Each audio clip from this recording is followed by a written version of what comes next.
माँ बाप से बड़ा कुछ नहीं। ये कहानी एक गरीब युवक की है। वह गरीब युवक कमाने के लिए गांव से शहर आया। कुछ समय बाद उसको अच्छी नौकरी मिल गई। इसी दौरान उसके कई भी दोस्त बन गए। इनमें से एक दोस्त का घर रास्ते में ही पड़ता था। दोनों ऑफिस साथ साथ जाया करते थे। वक्त बीतता गया, काम चलता रहा। अब उसे नौकरी में भी तरक्की मिल गई थी। तनख्वाह भी अच्छी खासी हो गई थी। वह बहुत खुश था। आज उसका जन्मदिन है। वह आज बहुत प्रसन्न है। ऑफिस में लोगों ने जन्मदिन की बधाइयां दी।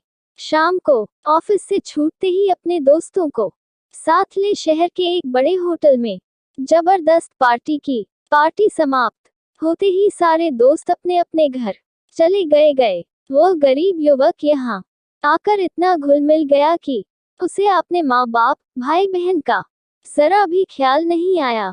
गांव में माँ बाप ने अपने बेटे के लिए मंदिर जाकर पूजा की। ईश्वर से अपने बेटे की लंबी उम्र की कामना की। उसके घर वाले वहां उस पर आस लगाए बैठे थे कि शहर से उनका बेटा आएगा तो सब मुश्किल हल हो जाएगी। लेकिन वह सब भूल गया था। उसे दोस्तों के साथ घूमना, पार्टी करना, फोन पर बातें करना, ये करने के लिए उसे समय था। लेकिन अपने घर वालों की ओर कभी ध्यान ज्ञान ही नहीं गया।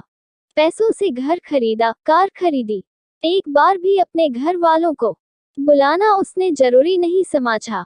ऐशो आराम की सारी चीजें खरीदी, सब कुछ पा लिया। एक दिन वह अचानक बीमार हुआ, अस्पताल में भर्ती हुआ। रात हुई। दवाएं लेने के बाद डॉक्टर ने उसे आराम करने को कहा। जब वह सोया तो गहरी नींद में चिल्लाने लगा, माँ बाबा, माँ बाबा, माँ बाबा।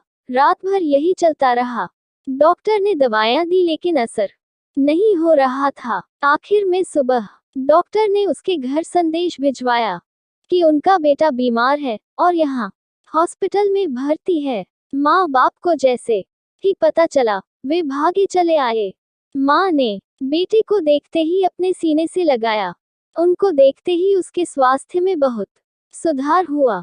डॉक्टर ने उसे उसी दिन अस्पताल से घर भेज दिया। मानो माँ बाप उसके लिए दवाएं बनकर आए थे। उसने पैसों से दुनिया की सारी चीजें खरीदी। पैसों से दोस्त, डॉक्टर, नर्स, दवाएं, सब कुछ उसने पा लिया। सब कुछ मिला लेकिन माँ बाप नहीं।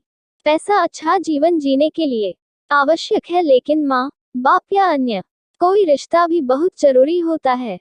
कमाने के पीछे रिश्तों को गंवाना बेवकूफी है। Thanks for watching. Subscribe my YouTube channel.